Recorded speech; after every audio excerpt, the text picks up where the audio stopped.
तो नमस्कार दोस्तों, स्वागत है एक बार फिजिक्स हिंदी यूट्यूब चैनल पर। तो दोस्तों आज की इस वीडियो में आपको केमिस्ट्री के एग्जाम में आने वाला मोस्ट इंपोर्टेंट क्वेश्चन का आंसर लेकर के आया हूँ। ये क्वेश्चन आपको 2 मार्क्स का आपके बोर्ड के एग्जाम में मिलने के चांस बहुत ज़्यादा हैं, तो इसलिए वीडियो को लास्ट तक जरूर देखना। तो फ्रेंड्स क्वेश्चन है डी ब्लॉक के तत्व और एफ ब्लॉक के तत्व, इनमें क्या अंतर होता है, इसमें क्या डिफरेंस होता है। ये वाला क्वेश्चन वेरी मोस्ट इंपोर्टेंट है।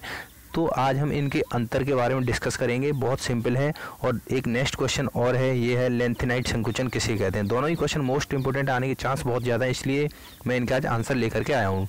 तो डी ब्लॉक के तत्व क्या होते हैं, यानी वे तत्व जिनका अंतिम इलेक्ट्रॉन डी कक्षक में प्रवेश करता है, डी ब्लॉक के तत्व कहलाते हैं। तो फ्रेंड्स आपको क्या करना है, आपको अपनी पेन कॉपी लेकर के नोट करना स्टार्ट कर देना चाहिए और इनको लिख लीजिए, क्योंकि याद करने में बहुत आसानी रहेगी।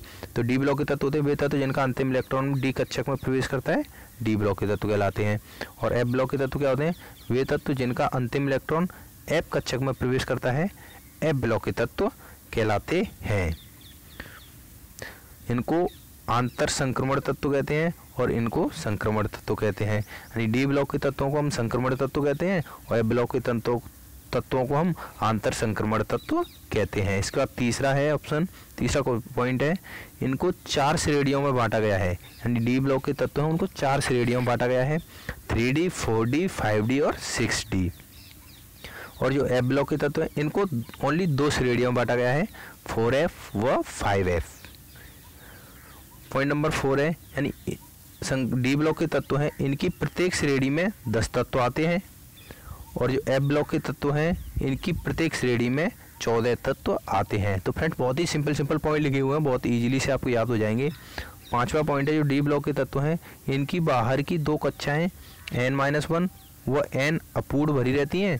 और एफ ब्लॉक के तत्व इनकी बाहर की 3 कक्षाएं n-2, n-1 व n अपूर्ण रूप से भरी रहती हैं। यानी डी ब्लॉक की 2 कक्षाएं अपूर्ण रूप से रहती हैं और एफ ब्लॉक की 3 कक्षाएं रहती हैं। जो संक्रमण तत्व हैं ये अधिक स्थायी होते हैं और जो एफ ब्लॉक के तत्व हैं ये कम स्थायी होते हैं। तो फ्रेंड्स आपको अपनी क्वेश्चन में मात्र इतने ही लिख देने हैं, 5-6 यहाँ पर आपको डिफरेंस बता दिए गए, मोस्ट इंपोर्टेंट है। जितने भी अंतर वाले क्वेश्चन आते हैं तो आपको इस तरीके से, ये जैसे यहाँ पर ये साड़ी बना करके दिखाया गया है, इस तरीके से साड़ी बना करके आपको अपने क्वेश्चन को सॉल्व करना है, जिससे आप एग्जामिनर है वो आपको पूरे के पूरे मार्क्स देने के चांस बहुत ज़्यादा बन जाता है, अगर आप इस तरीके से डिफरेंस वाले क्वेश्चन सॉल्व करते हो तो। इसका नेक्स्ट इंपोर्टेंट क्वेश्चन था, लेंथेनाइट संकुचन किसे कहते हैं। ये भी इंपॉर्टेंट है, 1 मार्क्स में आ सकता है।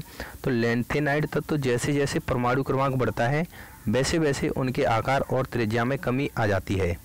आकार और त्रिज्या में आने वाली इस कमी को ही लेंथेनाइट संकुचन कहते हैं। तो फ्रेंड बहुत ही इजी डेफिनेशन इसकी, यानी जैसे जैसे किसी तत्व का परमाणु क्रमांक बढ़ता जाएगा वैसे वैसे उसके आकार में और उसकी रेडिएशन यानी त्रिज्या में कमी आ जाती है। आकार और त्रिज्या में आने वाली इस कमी को ही हम लेंथेनाइट संकुचन कहते हैं।